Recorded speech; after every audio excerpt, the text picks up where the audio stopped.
Bonjour à vous, une vidéo très particulière qui ne ressemble pas du tout à ce que je fais d'habitude sur la chaîne et qui, vous le voyez, est tournée un peu à l'arrache, donc je m'excuse un peu pour le son qui ne doit pas être fantastique. Mais à l'occasion des fêtes de fin d'année, j'ai décidé de vous offrir une espèce de petit cadeau, un jeu que j'avais créé en 2019 à l'occasion de l'année internationale de la chimie et de la fête des 150 ans du tableau périodique.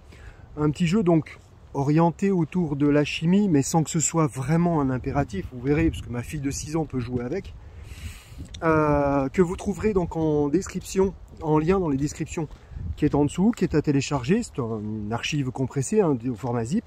Vous la décompressez, à l'intérieur il y a des PDF que vous pouvez imprimer.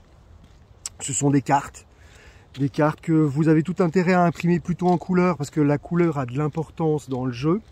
Mais c'est pas une obligation, hein, je veux dire, simplement un rappel de couleur pourrait suffire pour l'utiliser.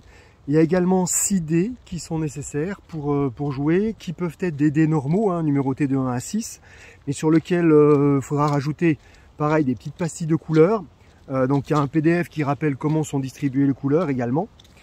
Et si vous ne récupérez pas de dés, vous aurez également dans l'archive un lien vers un petit site que j'ai créé et qui vous permet de lancer les dés directement en ligne, qui fonctionne a priori bien, hein, comme les dés normaux que vous pourrez utiliser. Donc il risque d'être un peu surchargé si vous êtes nombreux à utiliser en même temps, parce que c'était juste un petit site au départ à objectif privé.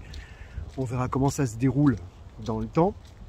Donc vous récupérez l'archive avec le lien, vous la décompressez, vous imprimez, vous utilisez vos dés. Il y a la règle du jeu bien entendu, hein, sous forme de PDF qui est comprise dans le fichier. Et normalement, tout devrait bien se passer. J'attends également un peu en partie votre retour sur le site si vous trouvez des erreurs. Ça fait quelques années maintenant, donc une partie des erreurs ont déjà été corrigées, mais pas forcément toutes, hein, bien entendu.